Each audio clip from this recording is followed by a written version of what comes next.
Our cash offer did come in, however, it came in quite a bit lower than honestly I was hoping for. It's down here. However, I do got some good news for you. You know, we are able to get you approved. We call it a program. So for us, it's a program that they get approved for, equity protection program, concierge service, hands-off experience. However, you want to sell it, the point being that it's similar to a cash offer, meaning they don't have to do anything, they don't have to do any repairs, they don't have to clean up the house, they don't have to do anything, right? That's why people go cash, because they don't want to do anything to actually get the house sold. They don't have the money out of pocket. A lot of times what we're doing is actually pulling money out of our pockets, putting it into their pockets to help them move, get out of the house, right? Let us have free reign with the house, we'll clean it up, don't worry about it. So there's a lot more expenses up front with novations. However, the back end is a lot juicier, right? Because you have somebody coming in with a $250,000 offer on a house where that's A or B, you have to sell it at about 160, 140 in order to make the spread, which means you have to lock up at about 120, 130 to make some money. But what I do is a lot different because my buyer pool is huge. I'm not only looking for cash investors, I'm looking for just your typical family that just wants to move into the house. So the upfront expectations that I set in place are really excessive. Like, look, hey, we're gonna have realtors. We don't use a realtor on every deal, but you know, we are gonna have realtors walk the property. We're gonna list it on the MLS, right? Now, when inspections come in, appraisals, repairs, breaking in, you don't have to deal with any of that. We're gonna take care of all that. So the reason that is because if we get an offer on a house and I don't know, let's say GFCIs are out today, we gotta fix them up. Well, now we gotta get a handyman in there. And if you don't set those upfront expectations, like why is there people in my house fixing shit when I thought I was selling my house as is, right? So the beauty of novations is they're getting the hands-on experience, the as-is sell. We're not yet. We're facilitating everything between. We're pretty much doing the work to be able to get to that price. So the next step in novations, for me, this is probably like the most important step right here, is finding the right agent. Now, I have an example here in a bit where we had an agent and I mean she was just like 78 years old. She had her license back in the day, she was a rock star, she had a bunch of deals under her belt, but it seems like she was out the door. Long story short, this deal dragged out for about 6 months. The seller of the property actually had to pay the reverse mortgage to catch up the payments, and she was dealing with a hard money loan and making those payments. So she was paying like $5, $6 grand a month. Once we found out, we started, helping her out with that. That's one of the tricky parts with these novations. The seller's in a sticky situation. You guys got to make sure they're taken care of. Because if they're not right, down at the closing table, you're going to be upset and they're not going to close. Like, let's be honest. So finding the right agent not only gets the marketing out there, but this being virtual, me being here in Medellin, I don't have contractors in every state. So the right agent has the right vendors in place, right, to be able to get, hey, I'll pay for it, you just send them out, make sure they get the job done. I need you to go out to the property, find out what it needs to pass an FHA inspection. That's mainly because that's the bottom line, right? If you pass an FHA, you're gonna pass the PA, you're gonna pass the conventional. So I need that FHA inspection set up so I know exactly what I have to do to the house ahead of time. With that being said, the right agent not only is going to market it out to their brokerage, right, their internal connections, their extra marketing. So when I'm usually interviewing an agent, the main 3 questions I'm asking them is like, hey, do you have vendors?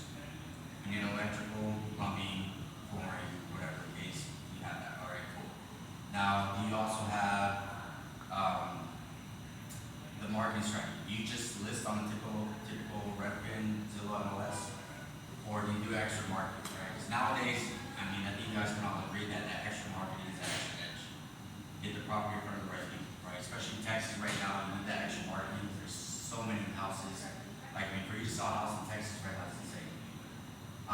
So the vendors, marketing strategy, and then just that hustle. I used to go with experienced agents. Now I'm getting young, just brand new agents that are hustling, getting shit done, and that's kind of like my go-to right now. So finding the right agent for your deals on innovation is really key. after you go through the whole agent process, you find the right agent, you're gonna have to go through buyer concessions, negotiations, right, repairs. Hey, we like the house, but we need a new AC, we need a new roof.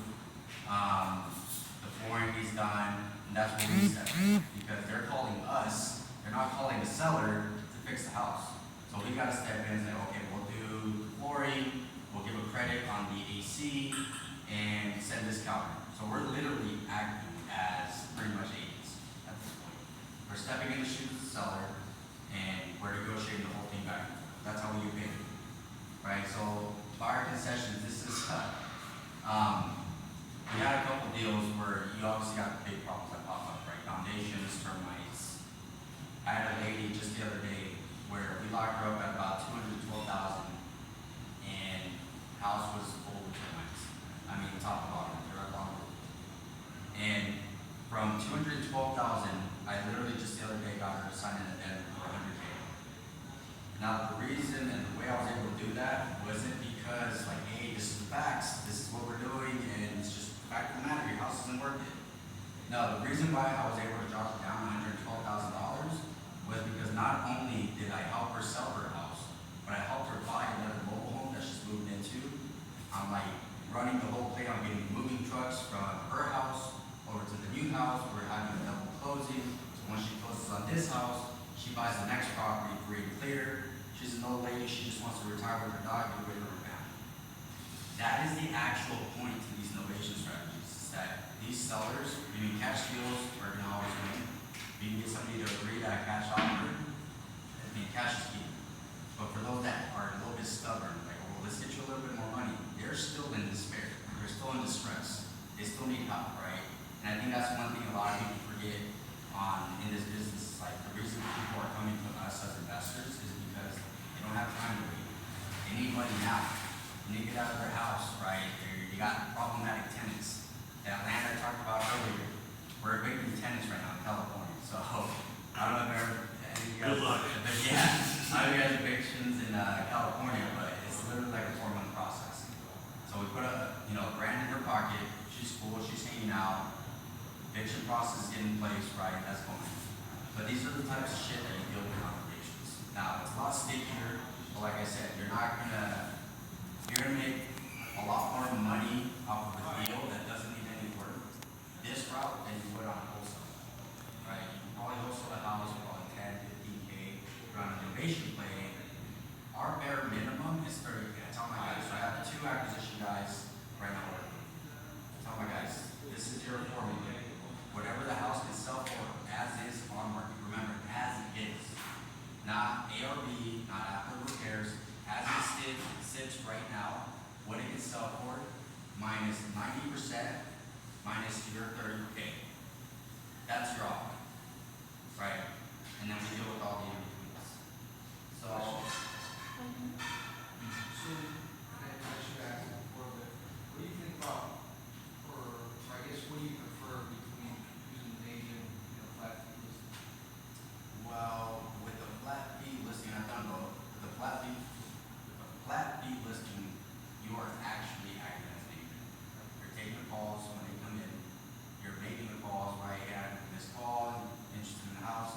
With an agent, I don't mind giving up 6% if I can build it in front of it. That's why I'm saying 90%. So I can build that 6% in, and I can still build my 30Ks right in between, right? Do you feel like more success? Well, it just depends how much time you want to have. Because if you can find a dedicated person as a dispo, like you're sitting here, you're taking all the calls for all the people calling in for all the properties, well then you just buy yourself more time, right? But if you're a one-man band, and you're the guy locking up the deals plus selling the deals, it really doesn't make sense. Go hire an agent, let them do their job. They're going to be proactive about it. They want to get paid just as much as you want to get paid. So for me personally, I'd rather go hire an agent, a rock star that's going to get the job done. That's the added benefit for me to, hey, I just locked up the deal. I actually already have an agent in the area. Hey, Barbara, here's another deal, so shot your way. I know it's taken care of. I can go work on getting more deals locked up or transaction or anything else in the business. I'm not worried about this deal. She's going to come to me and say, hey, this is what we need. We need paint. We need, electrical and this and that. Or we just need to clean it out.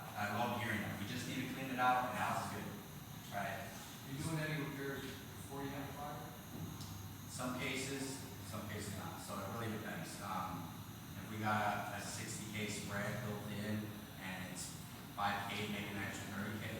Yeah, you know, 5K work.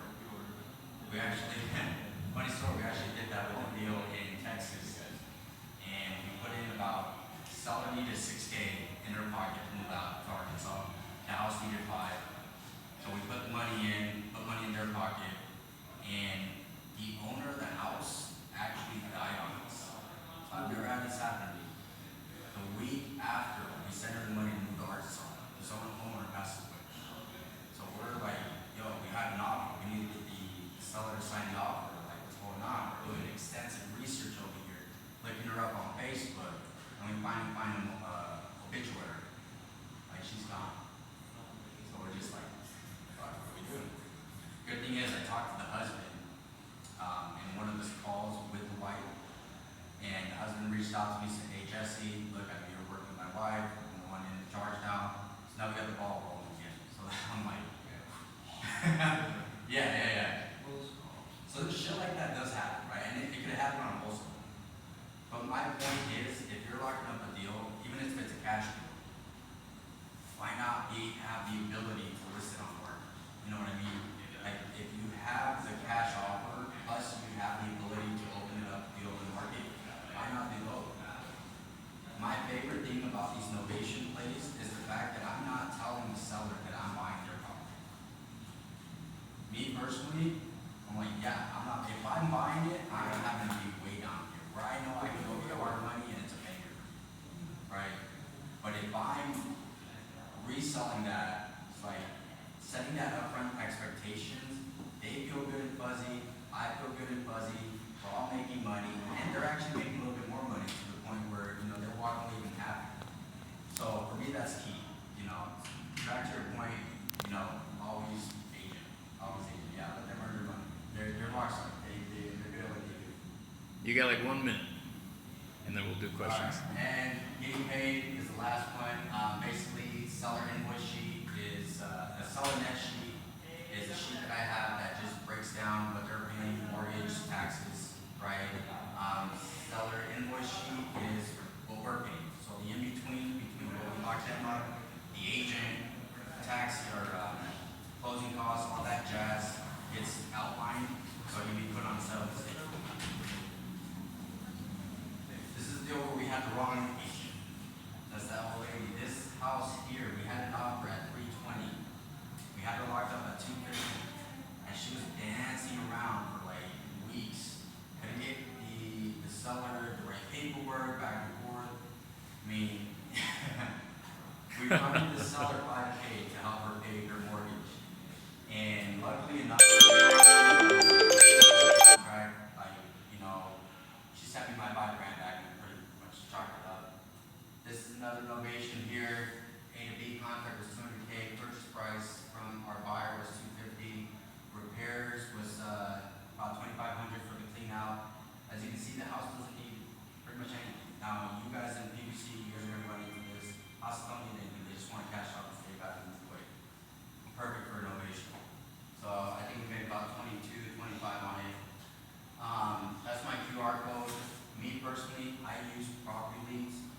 I've been using them for about 3 months now. Super cheap. You can do $50 a lead nation or statewide, or you can get zone specific, and it's probably about, you know, I bid up to 120 a lead. I'm only in Georgia and a couple other states.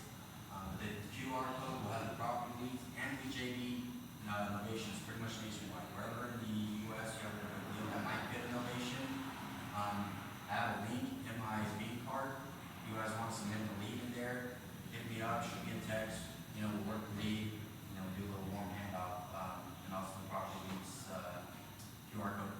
If you use that QR code for the property leads, not only do you get $250 in your account, I get $250. So there you go.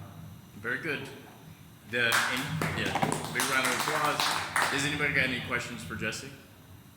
Property leads are paper leads? Yeah, paper leads, PBL line. Yeah, so they're doing our